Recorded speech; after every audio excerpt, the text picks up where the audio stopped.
অনেক দিন আগের কথা। হজরত লোকমান হাকিম তখন এক ধনী ব্যক্তির কৃতদাস। তার মালিক খুব অহংকারী ছিলেন, কিন্তু লোকমানের জ্ঞান আর হেকমতের কথা সবাই জানত। একদিন মালিকের কাছে একটা সুন্দর তোতা পাখি এলো উপহার হিসেবে। পাখিটা খুব সুন্দর গান গাইত, কথা বলতো। মালিক খুব ভালোবাসতেন পাখিটাকে। কিন্তু একদিন পাখিটা হঠাৎ অসুস্থ হয়ে পড়ল। খাওয়া দাওয়া বন্ধ করে দিল, দুর্বল হয়ে গেল। সব চিকিৎসক দেখালেন, কিন্তু কেউ কিছু করতে পারল না। মালিক খুব চিন্তিত। শেষে মালিক লোকমানকে ডেকে বললেন, তুমি তো হাকিম, দেখো তো এই পাখিটার কি হয়েছে। যদি বাঁচাতে পারো তাহলে তোমাকে মুক্ত করে দেব। লোকমান পাখিটাকে দেখলেন, তারপর চুপচাপ কয়েকটা গাছ লতা থেকে কিছু পাতা ফল নিয়ে এসে একটা বিশেষ ওষুধ তৈরি করলেন। সেই ওষুধ দুটো ছোট ছোট ট্যাবলেটের মতো করে পাখিটাকে খাওয়ালেন। আশ্চর্যের ব্যাপার, পাখিটা খাওয়ার পর থেকে একদম খাবার খাওয়া বন্ধ করে দিল।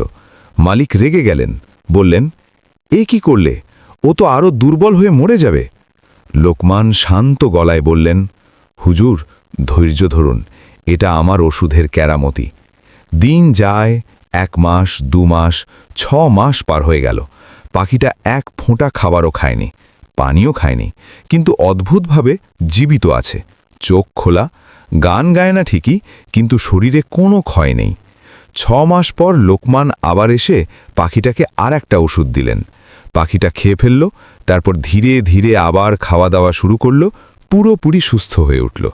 মালিক অবাক, জিজ্ঞেস করলেন, এ কি ওষুধ যে না খেয়ে 6 মাস বাঁচিয়ে রাখল?